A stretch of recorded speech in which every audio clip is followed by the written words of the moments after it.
Bonjour à tous. Alors, on va parler aujourd'hui de la troisième partie du cours sur les propriétés physico-chimiques, les synthèses et les combustions des espèces chimiques organiques. Et cette partie va parler de la conversion d'énergie stockée dans la matière organique. Donc, essentiellement des combustions. Donc, on reviendra à la fin sur les objectifs de la partie et nous allons commencer par jeter un œil aux combustions et notamment aux combustibles usuels et pouvoir calorifique. Alors, la combustion, c'est une réaction chimique exothermique. Donc cela signifie que elle dégage de la chaleur, donc vous le savez, le feu, ça brûle.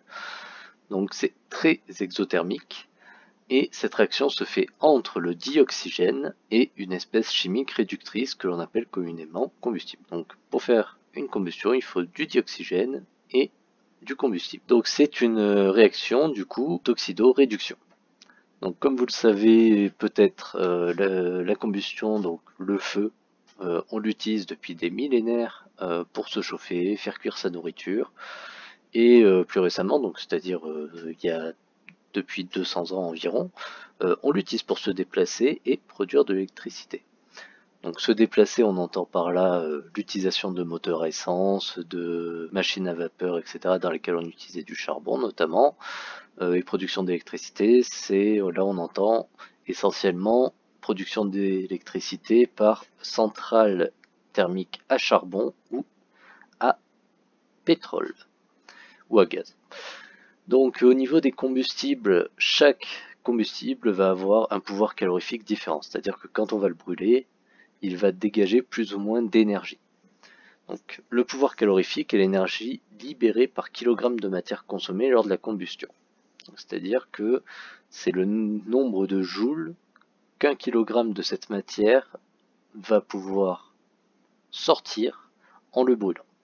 Donc la formule c'est, donc PC c'est le pouvoir calorifique en joules par kilogramme, c'est l'énergie libérée, donc on calcule, on mesure, on calcule toute l'énergie qui est libérée lors de la combustion d'une certaine masse M, et cette énergie on la divise du coup par la masse consommée pendant la combustion M. Et donc là on obtient alors le pouvoir calorifique. Donc à titre d'exemple, je vous montre quelques pouvoirs calorifiques de combustibles usuels. Donc les granulés de bois qui sont très utilisés dans les poêles pour cuire de la viande, mais des poêles, ce sont des poêles généralement de chauffage. Donc les granulés de bois c'est 16 mégajoules par kilogramme, l'éthanol 30, le fioul 42, l'essence 47 et le méthane 50. Donc ce qu'on voit c'est que globalement on reste quand même dans des ordres de grandeur assez proches. On passe de 16 à 50, c'est une multiplication par 3, ce n'est pas non plus des ordres de grandeur pharaoniques comme on peut l'avoir en comparant ce genre de combustion à des réactions nucléaires qui vont être de plusieurs millions de mégajoules par kilogramme. Donc on a dit plutôt qu'il s'agissait d'une réaction chimique. Donc qui dit réaction chimique dit modélisation par équation.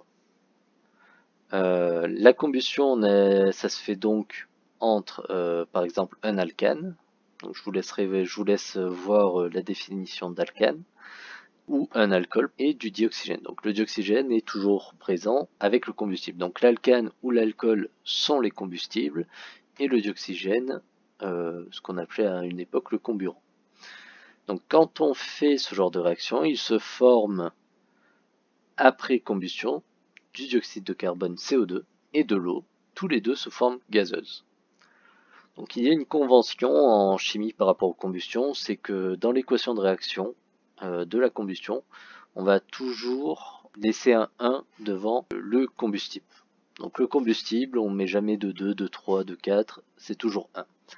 Donc là, la conséquence qu'il va y avoir, c'est que vous allez pouvoir voir apparaître des fractions dans les autres nombres stoichiométrique, ce qui n'est pas gênant en soi, mais ce qui peut être surprenant, alors que jusque-là, a priori, on vous a dit qu'on ne pouvait y mettre que des nombres entiers. Donc là, je vous présente deux exemples de réactions de combustion. Donc le méthane CH4 avec 2 molécules de dioxygène donne du dioxyde de carbone et 2 molécules d'eau. L'éthanol, lui, C2H6O, on l'associe à 3 molécules de dioxygène, on approche une étincelle ou une flamme, et hop, ça fait 2 molécules de dioxyde de carbone et 3 molécules d'eau. Donc comme vous le voyez, dans l'équation, on précise dans quel état se trouve chaque élément de l'équation. Par exemple, dans la première, tout était gazeux, on met un G. Dans la deuxième, l'éthanol est par contre liquide au départ. Donc ça, peut-être que certains connaissent les cheminées à éthanol. On met de l'éthanol au fond de la cheminée, on allume et ça fait de jolies flammes, pas forcément très chauffantes, mais c'est joli. Par contre, c'est extrêmement dangereux. Donc on a parlé du fait que la combustion était une réaction d'oxydoréduction. On peut donc écrire l'équation à partir des couples oxydant-réducteurs suivants, donc O2H2O et CO2 combustible. Donc le combustible est très variable. Et je vous laisse revoir la partie sur les réactions d'oxydoréduction afin de revoir les demi-équations électroniques sur lesquelles je ne reviendrai pas ici. Donc, qui parle de combustion et de feu, parle aussi de risque. Comme je l'ai déjà dit, et comme vous le savez, le feu, ça brûle. Donc, les risques évidents, ce sont les brûlures, les incendies, les explosions. Cependant, ce qu'il faut avoir en tête, c'est que lors d'un incendie, c'est très rare que les gens meurent brûlés vifs. En général, ils meurent à cause des fumées, essentiellement des particules fines, solides du carbone, qui les asphyxient. Donc, en fait, les gens meurent étouffés plutôt que brûlés. Ce qui peut arriver aussi, c'est le monoxyde de carbone. Des intoxications au monoxyde de carbone, donc c'est un gaz invisible et inodore qui asphyxie les gens quand la combustion est mal faite. En fait, là, les cas qu'on vous a présentés ici de combustion, c'est là où les combustions sont parfaites, donc dioxyde de carbone et eau, il n'y a aucun problème, on le respire. Bon, à moins que l'oxygène baisse fortement, on va pas mourir à cause de ces gaz. Par contre, dans le cas où une chaudière à gaz est mal réglée et fonctionne mal, il peut y avoir de la production de monoxyde de carbone. Le problème du monoxyde de carbone, c'est qu'il va squatter les globules rouges, et donc, en les squattant, on n'a plus d'oxygène qui peut s'y fixer, et on meurt par asphyxie sans s'en rendre compte, vu que c'est complètement invisible et inodore comme le dioxyde de carbone. Donc ça, ces gaz toxiques, ces résidus de ces particules fines, etc., ils apparaissent seulement quand la combustion est incomplète, en général à cause d'un manque d'oxygène. Donc s'il n'y a pas assez d'oxygène pour le feu, on va avoir ce genre de choses. Ce qu'on va voir maintenant, c'est l'énergie molaire de réaction. Donc l'énergie molaire de réaction, c'est la quantité d'énergie par mol qu'un système reçoit ou émet lors d'une transformation chimique. Un système peut avoir besoin de recevoir de l'énergie pour réagir, c'est-à-dire qu'on va devoir chauffer pour provoquer la réaction, donc on lui apporte de l'énergie. Donc là, c'est un système endothermique, une réaction endothermique, mais des fois, comme dans le cas des combustions, l'énergie peut être libérée, c'est-à-dire envoyée vers l'extérieur du système que l'on étudie. Donc à ce moment-là, c'est une réaction exothermique. Donc peu importe que l'on soit dans l'un ou dans l'autre, on parle d'énergie molaire pour l'énergie émise ou reçue par mol de matière, énergie molaire de réaction. Donc on la modélise par cette équation, donc énergie molaire de réaction c'est en joules par mol. L'énergie d'ailleurs libérée ou reçue, on va mettre libérée ou reçue, c'est l'énergie libérée ou reçue en joules, donc l'énergie totale libérée ou reçue. Et X, ici, c'est l'avancement de la réaction, la quantité de matière où on en est, donc en mol. Donc, dans le cas où la réaction est endothermique, c'est-à-dire que le système doit recevoir de l'énergie molaire est positive. Dans le cas où la réaction est exothermique, c'est-à-dire si le système perd de l'énergie, plutôt l'envoie à l'extérieur, l'énergie molaire va être réactive. Donc là, on va regarder du coup un petit exemple rapide, la combustion de 5 mol de méthane. Donc le méthane a une énergie molaire de réaction de moins 8 fois 10 puissance 5 joules par mol. C'est-à-dire qu'à chaque fois qu'on va brûler une mol de méthane, ça va faire sortir 8,0 fois 10 puissance 5 joules. c'est exothermique, c'est une combustion, c'est exothermique. Une combustion est toujours exothermique. C'est le feu, ça brûle toujours. Il n'y a pas de feu froid qui va pomper la chaleur autour de vous. Donc sa valeur est négative. Donc si on a 5 moles qui sont consommés, l'énergie libérée au total, c'est la quantité de matière qu'on avait au départ fois l'énergie molaire de réaction, et donc on obtient que on a libéré 4 millions de joules. Donc là, je peux écrire, si je veux, est égal à 4,0 mégajoules. Voilà.